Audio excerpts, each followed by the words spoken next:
Hi guys, இப்போ வந்திருக்க spot பார்த்தீங்கன்னா கோபியில் ஒரு குட்டியான தட்டு வண்டி கடைக்கு வந்திருக்கோம். வேறு லெவலான கடை, குட்டியாக இருக்கும், நீட் அண்ட் க்ளீனாகவும் இருக்கும். அது பாரம்பரியமாக இருக்கும்னு நினைக்கிறேன். எனக்கு தெரிஞ்ச ஏன்னா இவங்க வந்து தட்டு வடை எல்லாமே ஹோம்மேட்னு சொல்கிறாங்க, இல்லை வீட்டில் செஞ்சு கொண்டு வராங்களா. அதே மாதிரி இந்த கடையில் பார்த்தீங்கன்னா ஒரு என்ன தெரியுமா, இது மெனு கார்டெலாம் பார்த்தீங்கன்னா செவுத்துலேயே வந்து பெயிண்ட் அடிச்சிருப்பாங்க. நான் சீரியஸாக பார்த்ததே இல்லை இந்த மாதிரி கடையை. இதான் ஃபஸ்ட் டைம் நான் இந்த மாதிரி பார்க்குறேன்.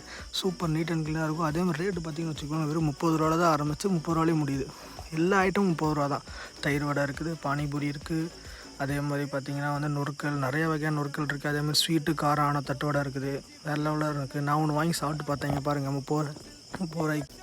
அடுத்தது நொறுக்கல் கேட்டிருந்தேன், நொறுக்கலும் 30 ரூபா தான். நான் வீட்டுக்கு பார்சல் வாங்கிட்டேன் நொறுக்கல். அதே மாதிரி தட்டு வடை போடுறாங்க பாருங்கள், அதில் வேறு லெவலான கடை காய். சீரியஸாக நீட் அண்ட் க்ளீனாக இருக்குது. இங்கே பார்த்தீங்கன்னா காரை வச்சுட்டாங்க, அடுத்த ஸ்வீட் வைக்கிறாங்க. நான் வீட்டுக்கு பார்சல் வாங்கிட்டேன், செம்ம டேஸ்ட்டாக இருந்துச்சு. 30 ரூபாய்க்கு என்ன காய்ஸ் ஆகும். சூப்பர் நீட்டாக இருக்குது, வந்து சாப்பிடுங்க, கண்டிப்பாக சூப்பராக இருக்கும். Thank you guys, subscribe.